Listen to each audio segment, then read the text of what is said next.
This is numbers 5 through 10 on our study guide for the quiz. It says, name an example of each of the following using the figure to the right. A line segment.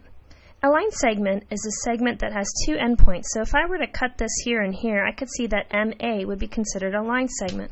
So you could write it like this, segment MA, or segment AM.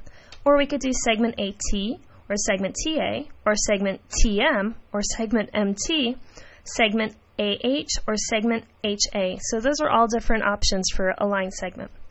A line is something that continues in both directions without any end. So when we do a line, we could look at saying we could do line MA because it continues through M and A and goes on forever. We could have said line AT, TA, MT. We would not go this way because if you'll notice, this is not a line. This is actually a ray, which we can use to answer the next question. Now, with a ray, it's very important the order that you go in. Since we're looking at the ray here and we want to say AH, you always start with the endpoint and then you continue in the direction that it would go through. So since the endpoint is A, that's got to be the first letter, and then it continues through H. A straight angle is an angle that makes 180 degrees, and so it's got to be a straight line. So it could be angle MAT.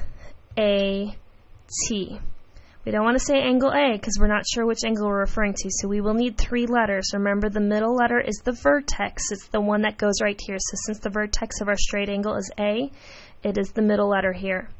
It says, name the angle represented with the number 1 using three letters as many ways as you can. So here's angle 1, so we could say it as M, angle M, AH, and angle HAM.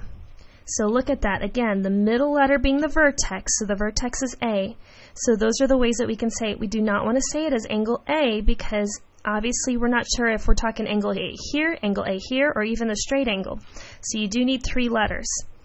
Is this an angle, an obtuse, acute, or a right angle? Well, by appearance, we would say that this would be an acute angle. But again, we have to be careful because we can't make any assumptions here. So by appearance, I would say acute, smaller than 90. However, we cannot make this assumption from the picture.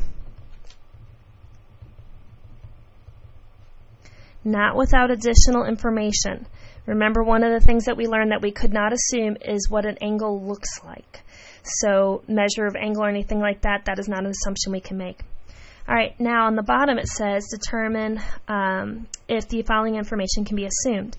So points D, A, and G are collinear, meaning they're on the same line.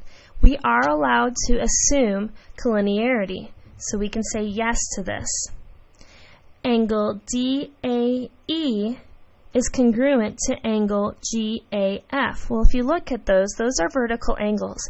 Vertical angles will always be congruent. So you are allowed to always assume that vertical angles are congruent. Triangle ABC is a right triangle. Well, a right triangle would imply that we have a right angle, and if you look carefully on this picture, there is no right angle that's marked. We cannot assume that we have a right angle. What if this angle right here was 89.5 degrees? That's not a right angle then. So we cannot assume that on this particular figure.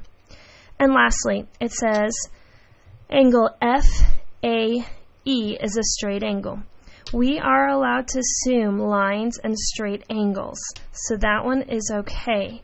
That's that one case in which you're allowed to assume that based on the picture if you've got yourself a line.